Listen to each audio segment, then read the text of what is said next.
Greetings from the beautiful San Gabriel Valley in Southern California. And today, I am going, I got to keep the glasses on. Today, we're going to look at a Kim Iversen video. And the New World Order is here. There's no question about it. And it's been building up for decades. And I believe we're getting close to the full establishment of it.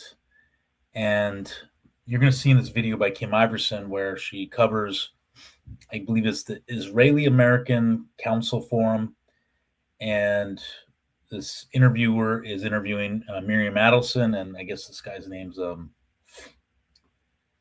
Haim Chaim or something like that, Haim Cham, and about their influence in American politics by the donations they give both to the Republican Party and Democrat Party, respectively. Miriam Adelson for the Republican Party, and this Haim Chaim guy for the Democrat Party. So I'm going to be playing this video, and I'll be interjecting my commentary on it. So let's bring that up here.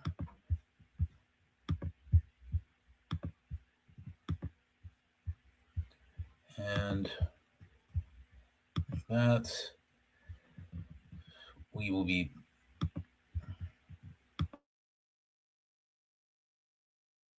shocking. At the Israeli American Council, billionaires were asked how they buy and influence American politics. And they essentially, Miriam Adelson is a bit mum about it, but they don't deny that this is exactly what they're doing. Now, who are these billionaires? You have Haim Sabin. He's an Israeli American billionaire media executive. He is an extremely influential political donor, specifically to Democratic politics, whereas Miriam Adelson, there on the stage with him, donates to Republicans. So both sides there happily getting along, gleefully chatting about how they buy U.S. politicians, both the left and the right, completely bought off by Israeli billionaires. Haim Sabin made his fortune in children's television. You probably know best Power Rangers.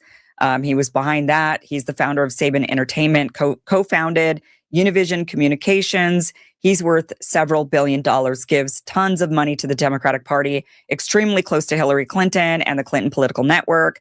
And he says he is a one-issue guy. And that issue for him is Israel. Miriam Adelson, on the other hand, is the wife of Sheldon Adelson, who owned casinos, Las Vegas Sands casino billionaires. She's a medical doctor, but her husband owning casinos.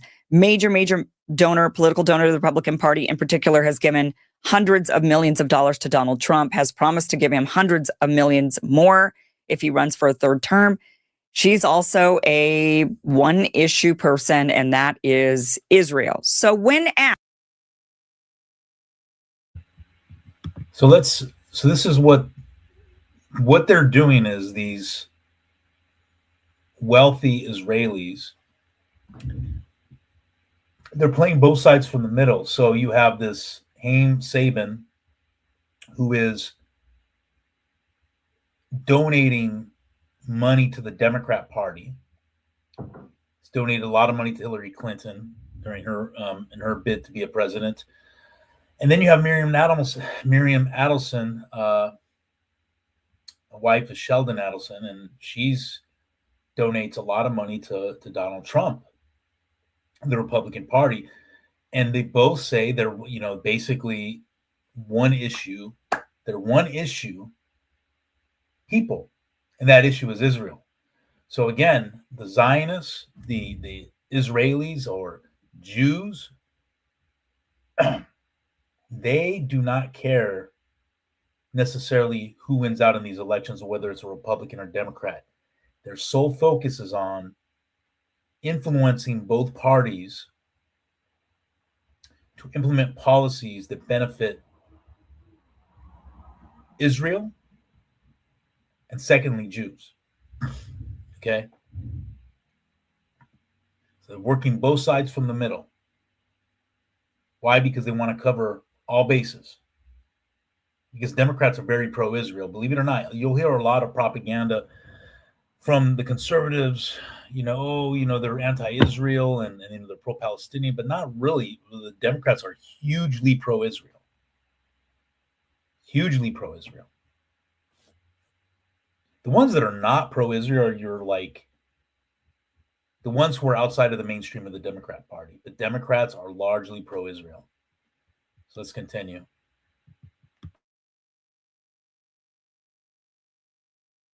Asked, how do you buy and exercise influence over politicians in the U.S.?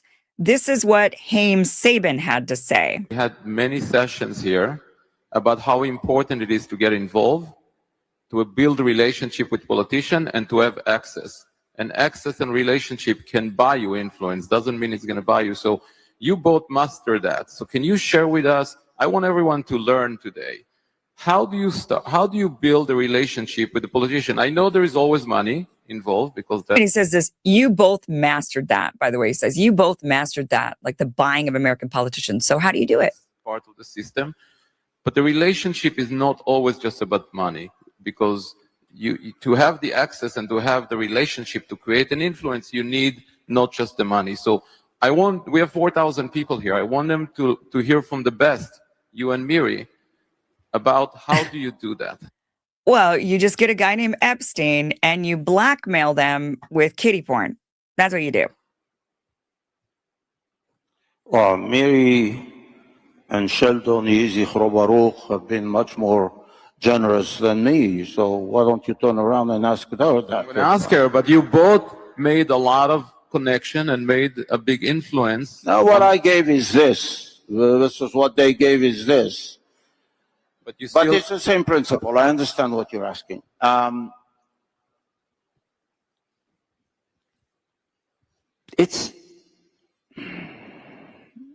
want to be cautious it's a system that we did not create. It's a system that's in place. It's a legal system. And we just play within the system. And that's it. I mean, it's really quite simple. If you support a politician, you, under normal circumstances, should have access to be able to share opinions and try to help them see your point of view. That's what access grants you. And the contribution and the financial support grants you the access. So, I mean, those that give more have more access, and those that give less have less access. It's a simple math, trust me.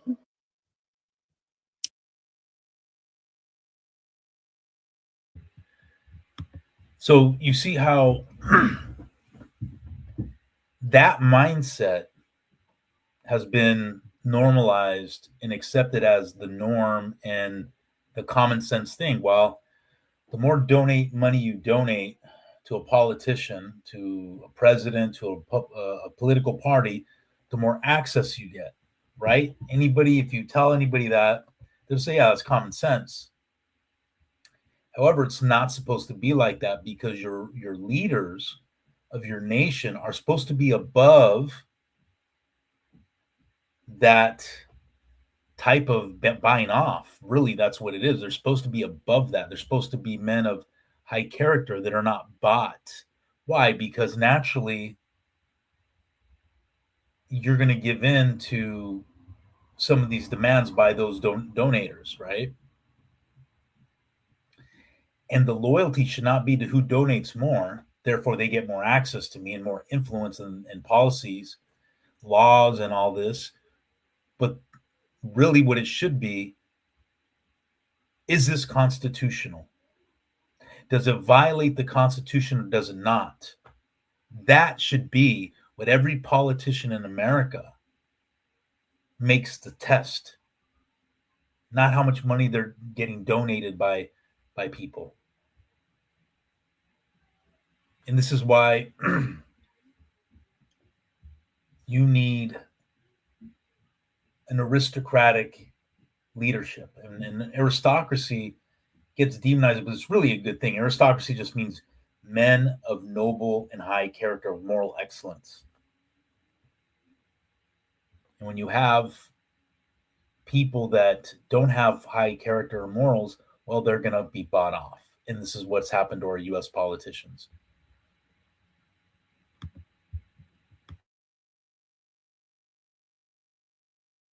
He's not wrong. It's not really their fault that they're able to do what they do. It's our fault. It's our system. The system's in place and our politicians are up for sale. And that should be very scary to everybody. You know, you've got all these champions of Israel first politicians who've been bought off by the Israelis. And, you know, they're just taking the money and saying what they need to say in order to placate their donors. But that donor could be anybody. I mean, it could end up eventually being the Chinese. I'm sure they're figuring it out. The Cubans were very powerful in Florida. Now the Israelis are very powerful in Florida and the rest of the United States, and soon it'll be the Chinese or who knows who else. I don't know. I can't even, I wish I could predict the future, but it could be anybody. And that is because our system is set up that way, and he's not wrong in that. I do also want to point out, you know, and I wonder if this is lost on the America First, MAGA, we got to build America for America, white America, you know, that crowd. Is it lost on them that these two have accents? I mean, I don't.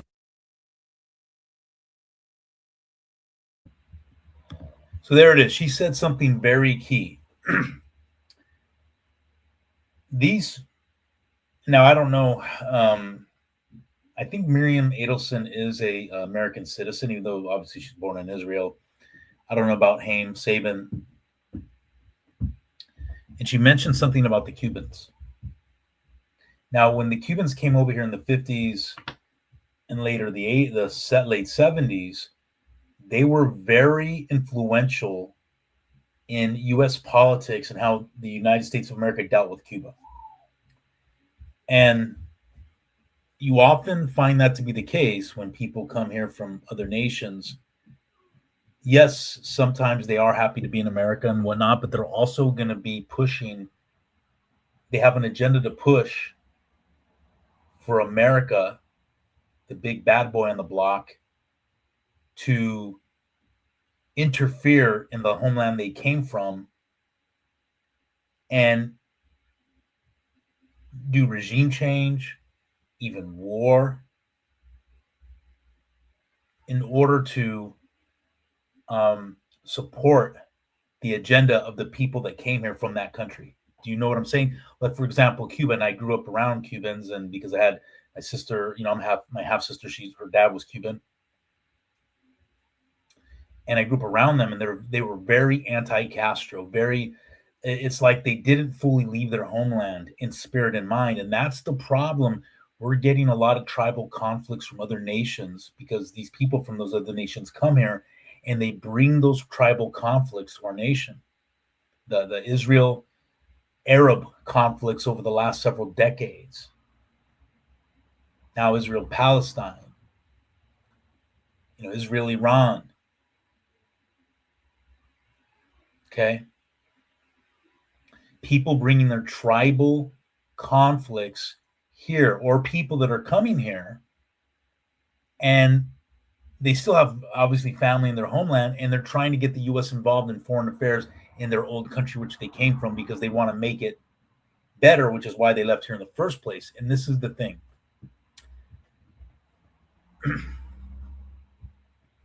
Which was the original mentality of, you know, immigrants coming here, is that you come here, you assimilate. Yes, you can hold on to your culture, celebrate it, everything. But really, the affairs that go on in your home country shouldn't be of minimal concern to you. You should not get involved in activism that is trying to influence America to get involved in your old home country. And if it's so bad there, then you should have brought all your family with you. And if you have friends back there and all your family is with you, then you really shouldn't be worried about it, because they have to do what they have to do to survive over in their country. But you're an American now. And that's the problem, is people are coming to America and they're not fully leaving in spirit and in mind their old homeland. And a lot of times they come from these political turbulent areas, and they want America to get involved in that back home, instead of just coming here, assimilating, and realize, okay, I'm an American now. And that's the problem.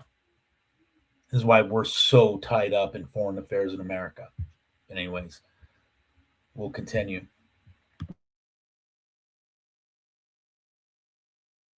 know, do they realize like these people are from Israel?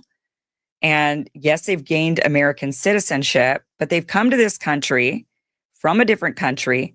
They've gained citizenship, and then they use a ton of money, and they openly say their one issue is their home country. They infiltrate our country, gain citizenship in order to buy our politicians for the benefit of their home country. That to me is grounds for stripping your citizenship away if we were going to do that. You know, if they're going to talk about stripping citizenship, which they often talk about in that crowd, this would be the first two that you should take it from. But of course, they don't want to do that because that means they wouldn't get all that money. Now, Miriam Adelson was asked the same question. This is what she says. Both parties want you to believe they're working for the people, but let's be honest. Washington is bought and paid for. Big corporations in Wall Street get bailed out while working Americans get left with higher prices, shrinking savings, and endless promises that never materialize. The system is corrupt, and when it cured in a tax 884.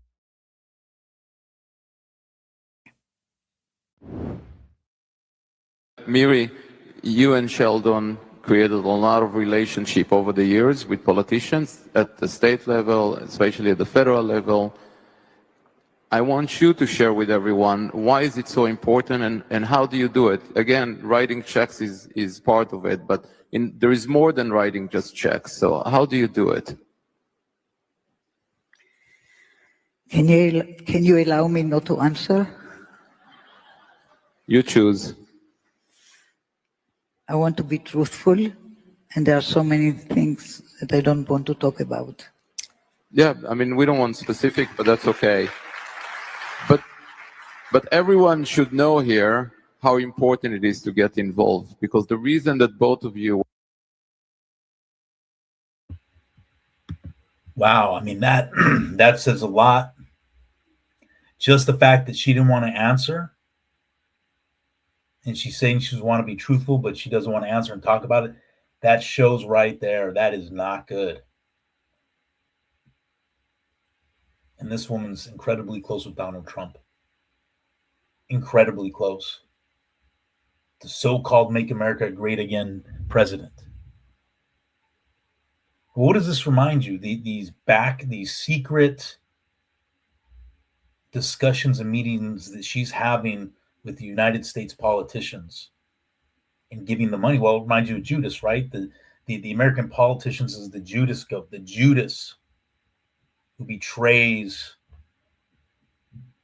Jesus. Well, the American politicians betraying the people that they're supposed to care for and they're supposed to lead and rule and do what's in their best interest. For what? The shekels, the 30 pieces of silver. And remember, at the time of Jesus, during his passion, there was a lot of intrigue, a lot of meeting behind the scenes, and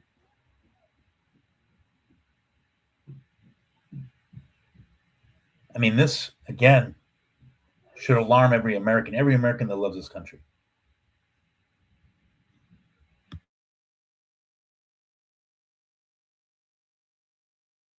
Were able to make huge differences is because you got involved and you spent a lot of time and yes, a lot of money on it, but you got involved and you cared. And that's what everyone here need to know, that, you know, complaining and doing nothing is not going to get us anywhere. And you guys have done completely the opposite. So thank you both. I mean, first of all, what is she talking about that she can't talk about? Okay, that's suspicious. Again, I'm just going to say Epstein again, so we don't forget. Is that what she means? Is, you know, these kind of dark operations of blackmail and other types of influence? That's just beyond money for sure. And right, I mean, openly talking about this is the right way to do it, guys. He's cheering this on, this guy who's leading this Israeli American Council little forum here.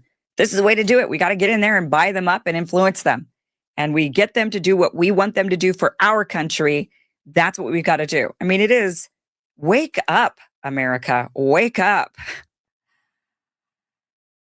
And this is the fruits of their rewards a bit here. Here's Ron DeSantis. I want to show you this. He's tells the Israeli American Council that there's never been a Palestine, and that phrases from the river to the sea are equivalent to chanting about a second Holocaust. When you say from the river to the sea, you are chanting in favor of a second Holocaust. That's what that means. Now, I do think some of these students are just ignorant. I don't think they understand even what they're talking about. You hear some of them talking about end the occupation of Palestine. And I just think they need a little history lesson. There has never been a Palestinian Arab state.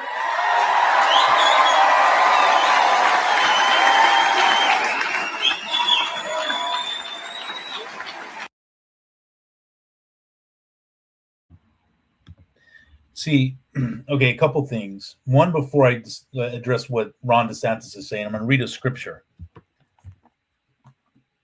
1 Timothy 6:10, for the love of money is a root of all kinds of evil, which some reaching after have been led astray from the faith and have pierced themselves through with many sorrows. But thou, O man of God, flee these things and follow after righteousness, godliness, faith, love, patience, and meekness. And see, this is why it's important to have Christian leaders, and not just any Christian leaders that are noble of character, because the love of money is the roots of all evil. Because of the love of money, our politicians, from president on down to mayors and everything in between, they are handing over our nation to the great Satan. They're handing over our nation to Zionism, to Tikkun Olam, and selling a once Christian free republic down the river for filthy lucre. And in some cases, it's more than money. In some cases, I believe some of these people in our government actually believe in the Zionist cause and worship Moloch, the god of Judaism. So that's one thing. Now, what Ron DeSantis is saying, that, those who say from the river to sea, it's like you're wanting another holla hoax or whatever. That's, again, gaslighting, because it's just gaslighting. And then he goes on to say, well, there's never been a Palestinian Arab state in that place. My attitude about it is, who cares? And you're going to hear what he says afterwards. Who cares? Who cares? We're Americans. That should not matter to us whether there has or has not been, and what Israel is doing over there with Palestine. Other than to pray for Christians and stuff like that are suffering over there because of this, genocide going on there. But Ron DeSantis, who cares? Who cares? There's ever been a Palestinian Arab state, and I don't know whether that's true or not, but you're an American, dude.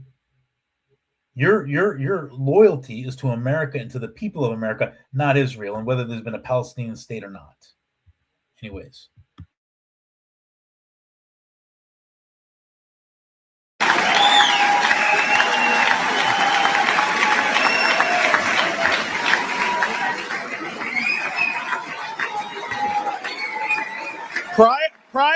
Prior to the First World War, you had hundreds of years of occupation under the Ottoman Empire. It was not a Palestinian Arab state. Then you had the British Mandate for Palestine. Then you had a partition plan from the UN, Jewish state and Arab state.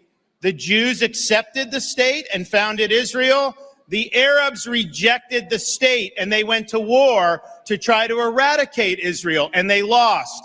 And they went to war again, and they lost in 67 and 73 and throughout the intifadas. And so, no, that land historically has no stronger connection than any group of people except the Jewish people. It goes back thousands of years.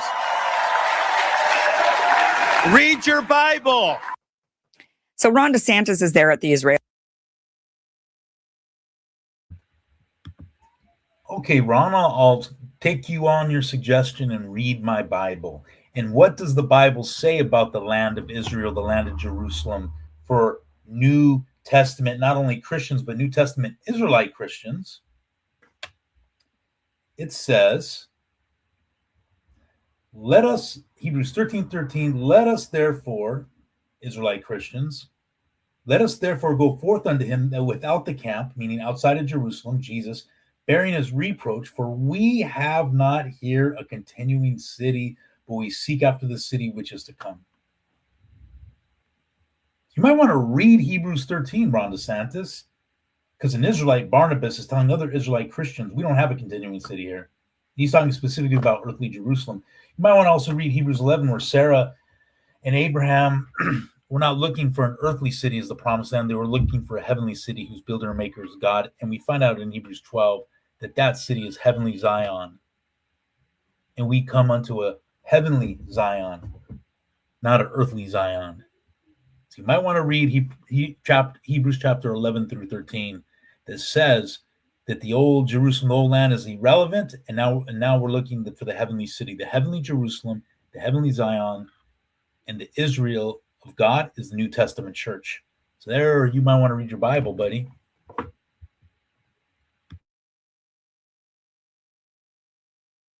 Israeli American Council. Obviously, he's going to run again for president when Trump is no longer eligible, if that day arrives. And he's there begging for money. He's wanting that Miriam Adelson money. That's what he's there to do. So he's there saying, look, I would be on your side. I'd continue the Israeli agenda. I mean, this is what we're dealing with. This is what we're dealing with. This is not America first at all. I also want to show you this clip. I mean, there's many examples of our politicians being bought off by Israel, but this is just a couple that I want to show you just as a reminder. But this is Florida and Georgia lawmakers, and they are pushing to adopt Judea and Samaria as the name of the West Bank, which is the term that the Palestinians reject. It's the term that the Israelis use for the region. And if they get their way, it's basically a way of erasing the Palestinian claim to any of the land. This is American lawmakers, once again, bought off. It's an honor for that. And just a brief synopsis of the bill. We're just simply requiring all state documents to refer to the land which is called the West Bank by some as the biblical heartland, and the historical name Judea and Samaria. West Bank was it's about just rectifying and recognizing truth, and that's what we're going to stand by. This is an important piece of legislation that Rep. Tremont and myself really care about, and we truly need this to pass in our state of Florida to send a message that, we need to value our partnership and our allies, that we... This bill, to recognize Judea and Samaria, it's a recognize God, they recognize the justice, and they recognize our same values, and together, God willing, we will win. Thank you very much. Proud to continue to support you and your sovereignty, of course. There is a sovereignty, again, restoring the historical foundation, that it restores back what was really stolen. Many times when countries come in, they rename specifically to take away that identity and foundation. So this really does bring back the strength historically, again, the sovereignty to be able to take back and possess the very land that is yours by heritage. And so we stand with you in these things. We're going to have to do a lot of renaming of some of the states in this country, and even just the entire country itself, if we're going to go back to the original names. I mean, this logic, of course, there's no logic behind it. There's just a lot of money behind it. Yeah, exactly what she said. Okay, so if you want to rename that land, Judea and Samaria, like in the Bible times, because you think, oh, well, the land's been stolen numerous times, when you have to rename it to its original name. And he even talked about how people conquer land and rename things. Hello, you're an American, dude. You realize America was conquered? And there was no California, New York, New Hampshire, Virginia, North Carolina, South Carolina, Georgia, Texas, Arizona. That's all been renamed, you guy. So if you're going to be consistent, let's rename America to what it was. Remove all the state names and city names. In fact, let's do that in in Germany. Let's do that and let's go to every nation and go back to the original names and give all those lands to the original peoples that had that land. I mean, dude, you realize the stupidity of what this guy's saying. And this is what they're trying to do. They're trying to legally make that area, the West Bank, I guess, Judea and Samaria, right? Because they're trying to recreate something that no longer exists. They're trying to recreate a culture, a land, and a culture and a land and a faith and a people that no longer exist. This is 2,000 years later. There is no more Samaria. There is no more Judea. These are just those were names of, those were tribal. Well, Samaria was an arid land, but where the northern house of Israel was from, Ephraim. And that's what they're trying to recreate, like northern, southern Israel that no longer exist. Modern Israel is really just a geopolitical name, a political name for a piece of land that people that are far removed from 2,000 years ago, that have been heavily mixed and are definitely not 100% Israelite, not even close. And they just renamed this piece of land that they conquered Israel. But they don't have all the Israel. Not all 12 tribes live there because there are no more 10 northern tribes. They don't even exist anymore. And the Jews barely exist. They've been heavily bred out, and Paul says don't even get in that foolishness. So it's just it's LARPing. They're trying to basically, these Zionists, these Christian Zionists, these Israelis, they're all LARPing like they're back in the Old Testament. And we have this northern kingdom of Samaria and the southern kingdom of Judah. And, they're trying to recreate like a Davidic kingdom. And it's just, and yet you have rampant homosexuality in Tel Aviv. No Davidic king, no temple, no sacrificial system. They don't keep the law of Moses. There's no more northern Israelites. Where's the 10 tribes? Nobody knows who they are because they don't exist anymore, because the Jews even barely exist as they were in the time of Jesus. And the 12 tribes were reunited in the first century. Ephraim and Judah have already been reunited successfully in the first century. The Bible is super proof of it. And just to read Hebrews 10,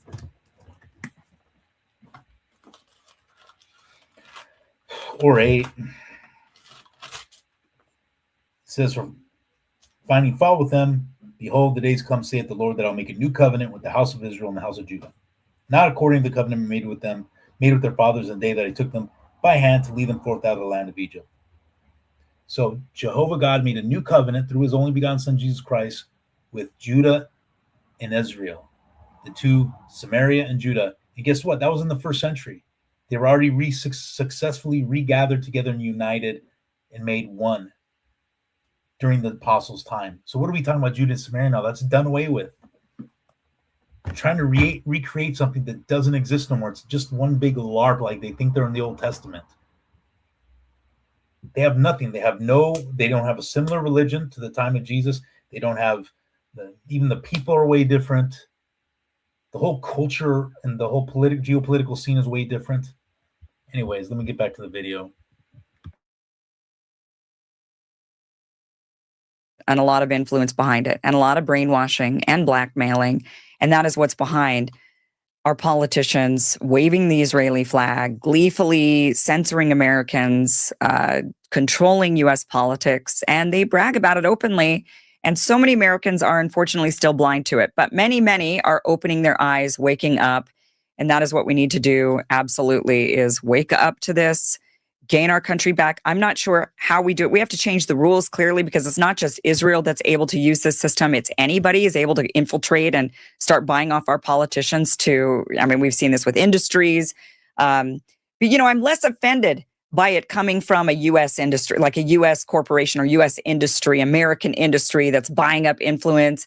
That's like your own family talking, crap at you. You're squabbling with your own family members, and you could have those discussions. But when it's somebody from outside of your family, when it's these foreigners that come in and they're literally trying to control our politics, not for the benefit of their lives in America, of their particular group of people in America, that's one thing.